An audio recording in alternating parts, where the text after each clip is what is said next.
mois après sa première présentation mondiale de Paris, nous retrouvons la furtive IGT, première voiture de sport électrique 100% française. Nous sommes chez Hexagon Motors avec Luc Marchetti en chemise blanche qui est à l'initiative de ce projet fantastique.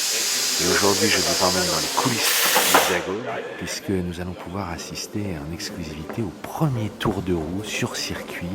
Vraiment les premiers essais de développement, c'est encore confidentiel, c'est pas un essai presse classique, c'est vraiment assister à la naissance de cette Super GT, vous voyez, dont on est en train de charger les batteries. Et je vous rappelle, cette voiture qui est motorisée par 2 moteurs Siemens et des batteries Saft de dernière génération qui lui permettent de lui offrir une autonomie assez remarquable. Voilà, vous avez ce prototype devant vous, ce prototype de course absolument magnifique en Alcantara et avec le compteur digital allumé. Et vous voyez la console en carbone. Alors ça n'est pas le prototype définitif de route, hein, c'est vraiment pour les essais. Alors Luc Marchetti, à l'origine du projet,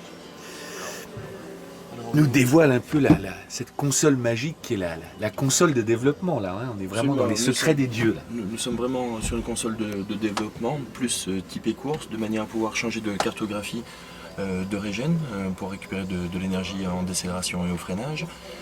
Plusieurs lois de commande des cartographies, des lois pédales différentes, des lois d'ABS également, pour modifier l'ABS en fonction des terrains. C'est un vrai véhicule de développement.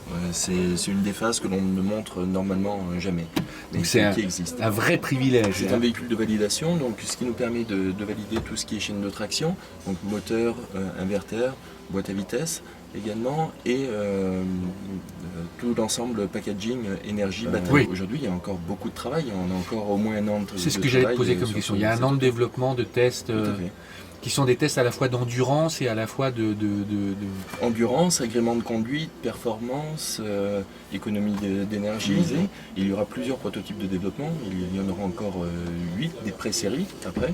Donc il y a des proto-développements, des pré-séries, ce qui nous permet également de travailler avec Michelin pour tout ce qui est liaison au sol, de faire des modifications et vraiment d'aller très loin dans la mise au point. Alors bien sûr, j'ai bien compris que c'était du développement, mais déjà il y a une recherche de style intérieur. C'est voulu ou c'est le hasard? Ou vous ne pouvez pas vous empêcher de faire beau chez Hexagon? Je pense qu'on a du mal à s'en empêcher. Ouais. Effectivement, non, c'est pas l'intérieur définitif, nous en sommes encore loin. Tout sera revu, ça nous l'avions annoncé. On cherche à jouer la transparence, mais tant qu'à faire un véhicule de validation, oui, on essaie de faire quelque chose d'assez propre.